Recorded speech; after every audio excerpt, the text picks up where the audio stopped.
Thank you for joining us on Idaho State of Mind, where we endeavor to educate the citizens of Idaho on the state of higher education. I'm Libby Howe. This is a production of Idaho State University, and we are proud that the majority of the show's content is created by ISU Mass Communication students. When you hear of an elderly person falling and breaking their hip, you naturally think the hip bone broke due to the fall. But often it's the other way around, and they fell because the hip bone suddenly broke. On today's show, we will be talking about osteoporosis, a disease that thins the bone tissue, causing a loss of bone density. Coming up later in the show, we'll look at the causes of the disease and what you can do to prevent it. But first, a new program at Idaho State University's College of Technology is showing great promise in helping GED students transition into higher education. Nationally, the dropout rate for GED graduates is huge. Only 16% make it through their first year of college. Now, compare that to students in ISU's START program. 83% of students go on to finish their first year of college. That's 5 times the national average. Idaho State of Mind's Sean Forey joins us live in the studio with more. Sean, what does the START program do that is making such a difference? Libby, the START program focuses on both academic and social support for the students. The support makes it much more likely for students to succeed. Let's meet Matt Young, a man who changed his life for someone he cared about. Matt Young had a job while he was in high school. He dropped out because he was making plenty of money and didn't see the point in an education. I lost that job and had a baby. I am now a parent, and I want to give her everything I didn't have. So I want her life to be everything she wants it to be. Matt worked to get his GED, a test that is equivalent to a high school diploma. After receiving it, he received a letter in the mail to interview to be a part of the START program. The START program was started in May of 2011. It was created to help students who have or are working on a GED obtain a college education. GED students presented different sorts of challenges, and there was a need to focus special attention on that population. The program was funded by the J.A. and Catherine Albertson Foundation Go On Idaho Continuous Enrollment Initiative. The START program offers tutoring and counseling to students. It also offers scholarship and financial workshops. I never planned on coming to college. I didn't think, and none of my high school teachers really made me feel like I could do something beyond high school. But these guys helped me realize that I do have the potential to be a greater person. The program helps students like Matt to succeed not only in college but in their life and career. They helped me find a job that worked with my school schedule, and also at the same time it allows me to study on my homework and initial studies, I guess. So it's kind of a double whammy. I get paid. I help people with, I'm a computer lab assistant, so I help people with any questions they have, clean the floors and whatnot for them in the morning. But at the same time, when I'm not being asked questions or my help isn't needed, I'm working on my studies. If you get the chance to go through the START program, do it. It's a great program. It really, they give you all the support you need. They never turn you down for anything. They're always there for you to help you through anything. Matt is currently working on a bachelor's degree in civil engineering and is on his way to a better career and a better life for himself and his family. If you have your GED and are interested in continuing your education, you can find the START program in the 3rd floor of ISU's College of Technology, or you can find more information at isu.edu/start. Libby? Thanks, Sean. In addition to extra help with math and English, the START program provides sessions on budgeting and financial aid, as well as mental health and career counseling. This is all made possible through a $1.2 million grant from the Albertson Foundation. Summer is a busy time for many outdoor sports and summer jobs, but many graduate students at Idaho State University are doing research. Chris Cole explains how one graduate student has been working with Idaho's wildlife one deer at a time. The prey, mule deer fawns. Predator, ISU grad student. Goal, discover how fawns can better survive in harsh conditions.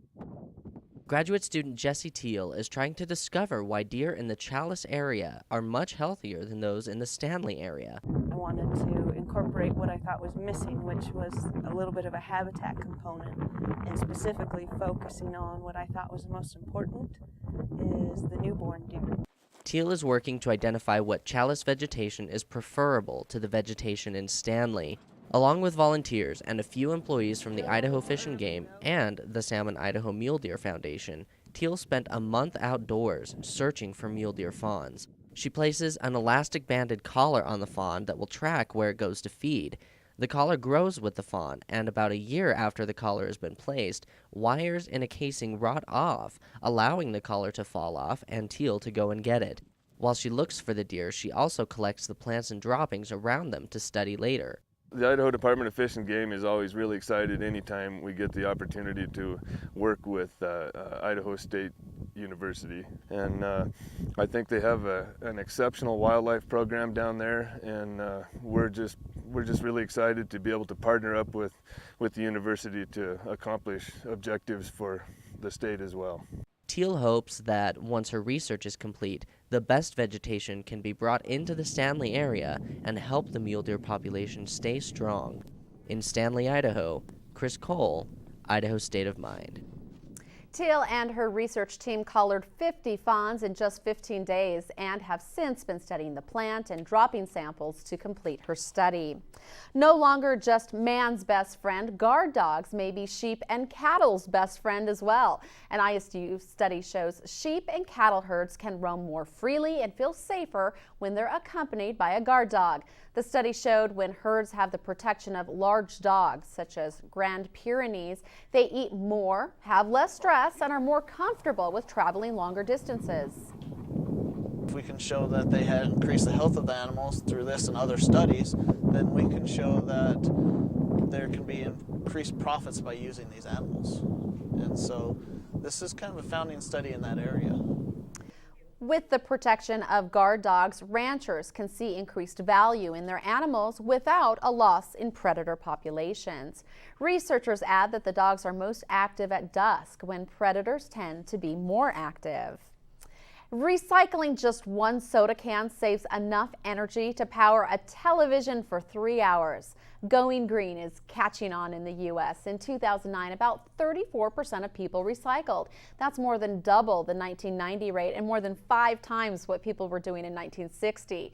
Idaho State of Mind's Lisa Santos joins us live in the studio to tell us how ISU is joining the cause. Lisa, I hear the custodial staff has started this revolution at ISU. That's right, Libby. ISU's custodial staff is recycling everything from soda cans to cooking grease as part of its new campaign called ISU Orange, the New Green. Take a look. This is a campaign geared towards making the ISU campus as clean and as environmentally safe as possible by recycling. Recycling is the process of transforming waste materials into usable resources. It is preferable to other methods of disposal for numerous environmental reasons. It reduces waste products in landfills, helps minimize global warming, reduces pollution, saves energy, preserves natural resources, and lastly, recycling saves money. It's very important in the sense that it makes a powerful statement, and that's what we want to relay on, is that to students and parents that come to ISU that we're being as clean and green as environmentally as we can. By starting ISU Orange, the New Green, the custodial staff at ISU has revamped an old recycling plan that was in effect on campus just a few years ago. The crew has recycling containers outside and inside almost every academic department on campus. These are places where people can dispose of certain materials to be recycled. What does the crew do with cooking grease? The answer? Biodiesel. This biodiesel fuels 2 vehicles that collect the recycled materials around campus. They also have 1 electric vehicle. When I add this to our oil is called triglyceride. It's composed of 3 chains of fatty acids, and a glycerol molecule. And this is going to break that bond between them and make biodiesel and our byproduct glycerol. So I'm going to go ahead and add that right now. After adding a mixture of their own catalyst and an alcohol to the grease, they leave it to mix, which will separate the biodiesel from the glycerin, a usable byproduct found in lotion and soap. The recycling crew takes pride in the new campaign and is always looking for new ways to keep the ISU campus clean and green. It's a good place to come and learn, and we're doing our part and trying to be good stewards of the environment. All of the materials collected by the recycling crew are sent to a privately owned processing plant where they are prepared to be reused. Libby? Lisa, recycling processed materials, that's just great. Can natural materials be recycled as well? Not only recycle them, but reuse them as a fertilizer. At home, you can recycle biodegradable waste like eggshells and vegetables and fruit peelings by letting them degrade into a fine fertilizer to use in your own personal garden. Great. Thanks a lot, Lisa. For more information on how you can build your own compost at home, visit our website at isu.edu/Idaho State of Mind. I might be checking that out myself. Another way to help our planet is by using reusable shopping bags. Just one reusable bag eliminates the use of up to 1,000 plastic bags. And considering that each plastic bag can take up to 1,000 years to degrade, well, it's just some good environmental sense to tote your bags. But don't take your reusable bags for granted. They need to be taken care of. Dr. Linda Rankin joins us with some food for thought for reusable bag owners. Linda? More and more consumers are using reusable bags when doing their grocery shopping. Environmentally, that's good news. The bad news is researchers at the University of Arizona and Loma Linda University collected shopping bags from consumers and found that nearly all the bags contained large numbers of bacteria. Additionally, many consumers store these bags between shopping trips in their car trunks. That leads to further bacterial growth. Researchers found that within 2 hours of storage in a hot car, bacteria from meat juices increased tenfold. Based on these results, it's recommended that consumers should separate raw meats from raw fruits and vegetables and wash bags that carry raw meats after every use. Hand or machine washing of reusable bags was found to reduce the bacteria in bags by more than 99.9%. I've used the same shopping bags every week for like at least 2 years. I think they may be a bit overdue for a good washing. Thank you, Linda. As the state designated provider of health professions education, Idaho State University brings us Healthy State of Mind, a segment dedicated to all things health related. Is your medicine cabinet filled with expired drugs or medications you no longer use? Idaho State of Mind's Ramon Bailey explains the right way to dispose of prescription drugs. You say flushing, and your friends say throw them in the garbage. Which one is correct? Everybody has drugs. We have the over-the-counter medications, we have the prescription drugs, we have the herbal supplements and the vitamins, and all of these drugs are required to have an expiration date. The reason you need to dispose of your medications is because if you have expired drugs or drugs you're not using anymore, you have a hazard in your house for potential poisons. Therefore, it is best to dispose of them in one of 3 ways. Certain medications, like methadone, Oxycontin, and Percocet, should be flushed down the sink or toilet, mainly to make sure your family and pets keep safe. With other medications, take them out of the original container and combine it with an unappealing substance like cat litter or used coffee grounds. Then put them in a plastic bag and throw them away. The final way is to take your unused medications to a local police station or county sheriff's office. Many have what is called a take-back program. Once they have the medications, they incinerate them. They're starting to be created. It's a kind of a new thing. I know we have take-back sites at the Pocatello and Chubbuck police departments. When you get your prescription, usually you get like a ton of papers with it telling you all the side effects, but also something else that those papers tell you are, they might give you specifics for how to properly dispose of it. On the ISU campus, Ramon Bailey, Idaho State of Mind. The FDA also recommends scratching out any identifying information on your prescription bottles before you throw them away. For many seniors, driving conditions, both cars and roads, have changed over the years. Seniors can adapt to these changes by finding the perfect fit. One program that can assist with that is CarFit. Idaho State of Mind reporter Deanne Coffin gives us a look into the program. CarFit is a national program conducted at ISU Holt Arena to help senior drivers find the perfect fit within their vehicles. By educating seniors about their driving position, CarFit focuses on not only increasing their safety in vehicle operation, but also making them more likely to survive an accident. I was in that accident and I was stopped for a pedestrian in a crosswalk down here across from the Liberal Arts Building. And if I had not had on my seat belt, I would have gone through the windshield. Not only should seat belts be checked for proper use, but other items in your vehicle may need adjustment too. Now, people have those headrests in their car, and actually we don't call them headrests because they're not for comfort. They really are a safety device. We call them head restraints. But they need to be raised high enough so that if you're hit from the back, they will stop your head from being whipped backwards and giving you a whiplash injury. Participants who go through the CarFit program are evaluated by a 12-point checklist like this one. Well, the checklist is really designed to look at all of the factors that have to do with the person's comfort and safety in the driver's seat. CarFit uses trained volunteer technicians to complete the 12-point checklist on individuals within their own vehicles. It was very, very beneficial, and I do appreciate it so much. And I would recommend this for anyone who is driving a newer vehicle. Reporting from Holt Arena, Deanne Coffin, Idaho State of Mind. The U.S. Census Bureau has determined that by 2030, 1 in 5 Americans will be age 65 or older. That means there will be more than 65 million elderly drivers on U.S. roads. It is critically important that these mature drivers make safety a personal priority. We often hear of elderly people falling and breaking a hip, but quite often it's the other way around. Their hip breaks, causing them to fall. Osteoporosis, the thinning of bone tissue, and loss of bone density can make bones so brittle they spontaneously fracture from something as simple as a sneeze or the force of gravity. Idaho State of Mind's Chris Cole introduces us to one woman who refuses to let this disease get in her way. Sharon Price is a woman on the go.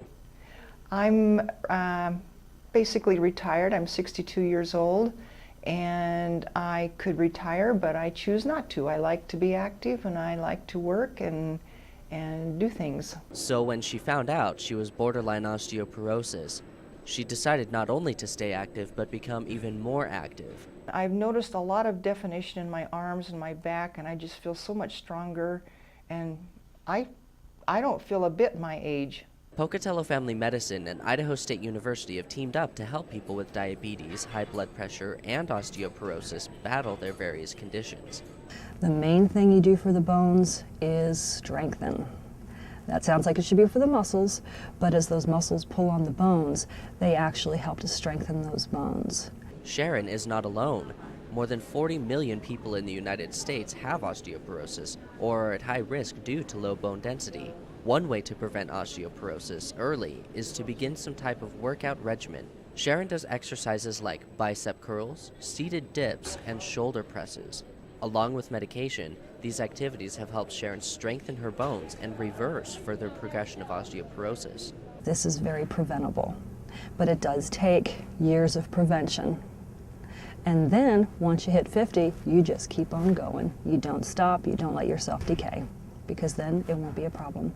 Osteoporosis itself is not a debilitating disease or by any means painful, yet it leads to very serious problems that Sharon doesn't see in her future. I really don't let osteoporosis slow me down, and I think there's so much more now that you can do to help yourself. There's been so much education, and there's really no reason to allow yourself to get it. At Reed Gym, Chris Cole, Idaho State of Mind. In 2005, osteoporosis-related fractures in the U.S. alone cost upwards of $19 billion. Well, joining us today with more information on osteoporosis is Assistant Professor of Dietetics, Dr. Cynthia Blanton. Dr. Blanton, thank you so much for joining us today. Thank you for having me. This is definitely a serious problem that a lot of Americans are dealing with. What are some of the risk factors for osteoporosis? Well, age is a big risk factor. being a woman, being small-framed, and being menopausal. Having a poor diet, low in calcium and vitamin D, and smoking, excessive drinking are also risk factors.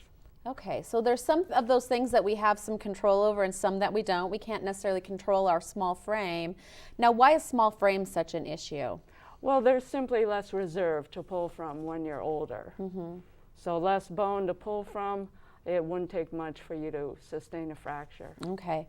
Now, most people associate osteoporosis as a women's disease. Is it only women that get this? No, in older age, men do make up a good 20% of those with osteoporosis. And I understand race plays a major role in this as well. Let's talk about that. Yes, Caucasian women age 65 or older have twice the incidence of fractures as African American women. Caucasian women, Japanese, we're simply a smaller frame, less bone mass. Okay, so if there's less mass, there's less to be able to go away. Is there anything we can do to prevent it? I know some of those risk factors you put in there are preventable, certainly. What are some of the things that we can do? As a dietitian, diet is foremost. To get a well-balanced diet, plant-based seems to be beneficial. Plenty of calcium and vitamin D, which you can find in dairy products. Fish also. Oh. The bones in fish, like salmon or tuna, contain calcium, and the fish oils have vitamin D. Okay, so I know fish is something that most of us don't get enough of, so it would be good to up those fish, our fish consumption. Why is vitamin D so important? We hear a lot about calcium, but I think vitamin D is just as important, is it not? Right, a lot of people associate the two, but biochemically, vitamin D is essential for the absorption of calcium from the diet. So without enough vitamin D, you simply won't absorb the calcium well. Now, I've heard that starting these behaviors early makes a big difference, not just in setting good habits, but there's a real reason when it comes to bone mass. Right. In girls, by the age of 18, they have laid down 85 to 90% of their bone mass. And for males, that's reached at age 20. Peak bone mass is reached at age 30, and from there you start losing bone. So it's really important that parents make sure that their kids are eating healthy diets early in life. That they have that healthy food available in the home. Excellent. That's true. Available is different than them eating it, as my 2-year-old will attest to. I understand, well, hormone replacement therapy gets a pretty bad rap when you're talking about things like breast cancer, but it does have a role in helping prevent osteoporosis, does it not? Yes, estrogen is highly protective for bone. And I think if women have a low risk of breast cancer or other cancers, then they should talk to their doctor about getting hormone replacement after menopause. Okay, so there may be a role for hormone replacement therapy. Don't just chuck the idea out right away without considering it. Not at all. Yeah. Okay. Well, Dr. Cynthia Blanton, thank you so much for joining us. We appreciate you coming in and telling us about this disease. Thank you. And just to illustrate how vital it is to prevent this disease, those who have a broken hip have a 20% chance of dying within a year of their injury. As we've mentioned, the best way to prevent osteoporosis is to eat calcium-rich foods and dairy products. But what if you're lactose intolerant, meaning you have trouble digesting milk? Ruth Schneider, a registered dietitian and nutrition professor at ISU Meridian Health Science Center, has a few suggestions for you if maybe you can't handle the milk quite so well. Or what can you do? If you really are lactose intolerant or you have a milk allergy, we would always try to figure out a way to use food to get your nutrients. So sometimes people who have a milk allergy, which would be an allergy to the protein, sometimes just boiling or cooking that milk will denature or alter the protein enough so that you can consume that milk. Small portions consumed throughout the day instead of in larger amounts consumed in one sitting. Another option is using lactose-free products instead of milk sources such as almond or soy milk. You can't learn everything from a textbook. Coming up on our next episode of Idaho State of Mind, we will join students as they step out of the traditional classroom for a more hands-on approach. From archaeological digs in Texas to creating delectable culinary delights, ISU students are getting real-world experience before they have to make the leap into the real world. Please join us for that. And that's all for this episode of Idaho State of Mind. Thank you for joining us. From the campus of Idaho State University, I'm Libby Howe. We'll see you next time.